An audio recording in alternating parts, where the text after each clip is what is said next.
السلام علیکم. یہ ہماری ویڈیو سیریز کا پارٹ 25 ہے. تو آج سوال جواب کا سیشن ہے. تو میرے عزیز بیٹھے ہوئے ہیں سوالات کرنے کے لیے. سب سے پہلے ماجد صاحب سے، عبد الماجد صاحب سے بات کرتے ہیں. ان کے ذہن میں جو سوال ہے وہ کیا سوال ہے؟ جی ماجد صاحب فرمائیے، آپ کے کیا سوال ہے آپ کا؟ السلام علیکم دلشاد صاحب. میں وعلیکم نے السلام. آپ کی ساری ویڈیوز دیکھی ہیں، ماشاءاللہ بہت اچھا بولتے ہیں. میں سوال تھا میرے ذہن میں کہ ذرا وضاحت کر دیں کہ آپ کے نزدیک دین اسلام کیا ہے؟ دین اسلام اللہ کا قرآن ہے اور رسول اللہ صلی اللہ علیہ وسلم کا سنہ ہے. یہ دین ہے، یہی دین اسلام ہے. اب اس کی آپ وضاحت چاہتے ہیں تو اس کو آپ ایسا کرتے ہیں کہ اس کو آپ 3 حصوں میں تقسیم کرتے ہیں جو دین اسلام کے ادوار ہیں. پہلا دور وہ ہے جو رسول اللہ صلی اللہ علیہ وسلم نے جب ریاست مدینہ قائم کر دی، ان سے لے کے تمام خلفائے راشدین کا ایک حصہ ہے. پھر اس کے بعد بنو امیہ ہے، ان کا دور آتا ہے. تو اس میں جو نبی کریم صلی اللہ علیہ وسلم سے لے کر صحابہ کرام اور بنو امیہ کے دور میں بھی قرآن اور سنہ اس پہ کام ہو رہا تھا، اس پہ عمل ہو رہا تھا. عبادات، نماز، روزہ، حج، زکوٰۃ، وہ جو ہیں، اور انسانی معاملات اور خوش صبیت طے کرنا. دین کا غلبہ کے لیے جہاد، اور جہاد کے لیے جنگی ساز و سامان پر دسترس حاصل کرنا، اور پھر جنگوں کے لیے روزانہ کی بنیاد پر مشق کرنا اور جنگی تربیت دینا. یہ سلسلہ تھا جس کی بنیاد کے اوپر حضرت عمر فاروق رضی اللہ عنہ کے دور میں 20 لاکھ مربع میل علاقہ پر سلطنت قائم ہوئی. یہ ہے دین اسلام. اور اس کے بعد بنو امیہ نے بھی بڑے کارنامے سمجھ دیے. فتوحات کے بارے میں اسپین تک فتح ہوا ہے، 3 بر اعظم پر حکمرانی رہی ہے دین اسلام کی. اور اگر ہم اس دین اسلام کو دیکھتے ہیں، جو ہم خلفائے راشدین، اس کے بعد بنو امیہ کی فتوحات کو، دونوں کو جب اکٹھا کرتے ہیں تو ہمیں نظر آتا ہے کہ دین اسلام یہ تھا جو قرآن اور سنہ کے مطابق تھا، جس میں دین کا غلبہ دنیا پہ کرنا تھا. اور جو غلبہ کیا گیا اور ایک بہت بڑی سلطنت حضرت عمر فاروق نے قائم کی، اور اس کے بعد بنو امیہ نے. اور یہ سلسلہ اگر جاری رہتا تو آج ناسا، گوگل، یوٹیوب، دیگر جو سائنس و ٹیکنالوجی ہے، اس پر دسترس مسلمانوں کی ہوتی، اور دنیا پر حکمرانی بھی مسلمانوں کی بھی ہوتی، اور آج دنیا پر اسلام کا غلبہ بھی ہوتا. یہ جو ہے نا، یہ نظریہ، یہ سوچ، یہ عمل جو میں نے ابھی بتایا ہے نا، یہ ہے دین اسلام. میں اس کو مانتا ہوں، یہ دین اسلام ہے. اس کے بعد ملوکیت کا دور ہے جو خلفائے راشدین کے بعد ہوا ہے. بنو امیہ کا کچھ حصہ جو ہے وہ میں نے فتوحات کا بتایا ہے. بنو عباس آئے ہیں. بنو عباس کے دور میں 1 انچ فتح نہیں ہوئی، بلکہ بنو عباس کے دور میں پھر یہ حدیث کی کتابیں، یہ جو امام ابو حنیفہ، امام احمد بن حنبل، امام شافعی، امام مالک، یہ سارے جو ہیں بنو عباس کے دور میں ہیں. جس وقت بنو عباس نے ایک مذاق بنا لیا تھا کہ چوراہوں میں مناظرے کرائے جا رہے تھے، اور لوگوں کا ایک تفریح کا ذریعہ بنا دیا تھا دین اسلام کو.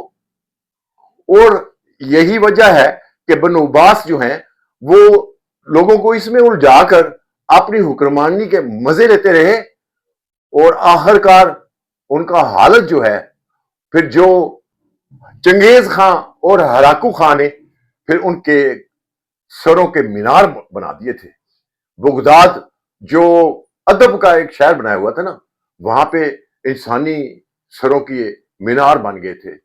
یہ صرف ان لوگوں کی اس وجہ سے کہ انہوں نے دین اسلام کے ساتھ مذاق کیا تھا. اور یہ بنو عباس کا دور جو ہے، اصل میں یہ شرازہ بکھیرنے والا دور ہے. اس وقت لوگوں کو اس طرف لگایا گیا کہ دین کو 2 حصے میں تقسیم کر دیا گیا، اور جو عبادات ہیں وہ مساجد تک محدود کر دی گئیں، اور لوگوں کے ساتھ کیا سلوک ہوتا ہے اس کا کوئی پرواہ نہیں. اپنی حکومت قائم رکھنی ہے، اور حکمرانی جو ہے وہ اپنے پاس رکھ لی گئی. اور جب یہ 2 حصوں میں تقسیم ہوا تو دین اسلام کا شرازہ بھی کر گیا.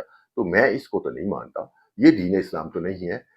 تیسرا دور جو ہم دیکھتے ہیں وہ برے صغیر میں ہم دیکھ سکتے ہیں. برے صغیر میں انگریز 100 سال تک اس حکومت یہاں پہ حکمران ہوا. اس سے پہلے یہ یہاں پہ مغلوں نے بھی 700 سال حکومت کی ہے. اس سے پہلے محمود غزنوی اور قطب الدین ایبک یہ سارے آتے رہے. انگریز کے دور میں آ کے انہوں نے دیوبندی مسلک ہے, بریلوی مسلک ہے, اسی طرح اہل حدیث ہیں, اور یہ قادیانی گروپ ہے, یہ انگریزوں کے بنائے ہوئے ہیں تاکہ ان کی حکومت کے خلاف کوئی بغاوت نہ ہو, ان کے اقتدار کے خلاف کوئی بغاوت نہ ہو. اور ان کو بڑے بڑے وظائف ملتے تھے. یہ علماء اور یہ مشائخ جو ہیں, یہ جو پیری فقیری, یہ بھی اسی دور کا ہے کہ بڑے بڑے جو جاگیردار تھے, بڑے بڑے جو نواب تھے, ان کو انہوں نے زمینیں دی تھی اور وہاں پہ گدی نشین بنائے گئے. اور ان گدی نشینوں کو صرف یہی کہا گیا تھا کہ انگریز کے خلاف بغاوت نہ ہو. اور ان گدی نشینوں نے مجاہدین کے جو ہے نا سر قلم کیے ہیں.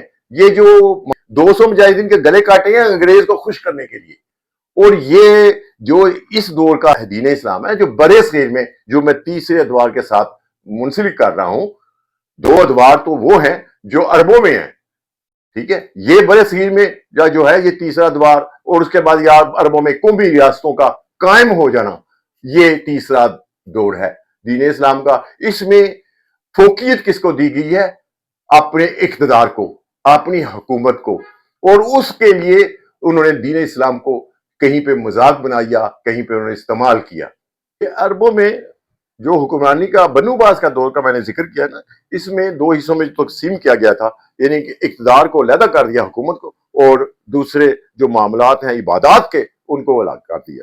اور اس وقت سے روحانیت کا ایک سلسلہ جو ہے, یہ جتنی بھی کتابیں لکھی گئی ہیں, احادیث کی, بخاری ہے, ترمذی ہے, مسلم ہے, صحیح مسلم ہے, مشکوات ہے, یہ ساری بنو باز کے دور میں ہیں. اور یہ امام جن کا میں نے پہلے ذکر کیا, امام ابو حنیفہ, امام شافعی, امام احمد بن حنبل, امام مالک, یہ بھی اسی ادوار کے ہیں. اکثریت جو ہے یہ بنو عباس کے دور میں ہوا تھا.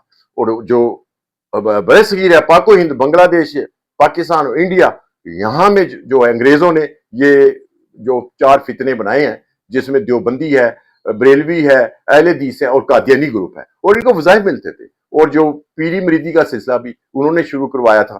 لہٰذا میرے نزدیک جو ہے خالص دین اسلام وہی ہے جو قرآن اور سنہ کے مطابق ہے. قرآن اللہ کی کتاب ہے, اور جو سنہ ہے محمد رسول اللہ کی ہے, وہ ماخذ ہے دین کے. اور یہ دین اسلام ہے جو آپ اگر اس کو کاپی کرنا چاہیں تو وہ آپ یہ کہہ سکتے ہیں بہترین دین اسلام جو ہے وہ خلفائے راشدین تک تھا, اور وہ دین اسلام ہے. اگر اس پہ عمل ہوتا نا, اس کو برقرار رکھا جاتا, اس کے مطابق جنگوں کی تیاری جیسے کی جاتی تھی, جنگی سازمان کی جیسے تیاری کی جاتی تھی, اس وقت کے علوم کو پر دسترس حاصل کی جاتی تھی, تو اگر اس طرح جاری رہتا تو آج دنیا پہ حکمرانی مسلمانوں کی ہوتی, دین اسلام کا غلبہ ہوتا. یہ سائنس ٹیکنالوجی جتنی بھی ہے نا, یہ میں پہلے کہہ چکا ہوں نا, یہ بھی مسلمانوں کے ہاتھ میں ہوتی. اس لیے میرے نزدیک جو ہے وہ قرآن اور سنہ ہے, باقی سب رانگ نمبر ہے.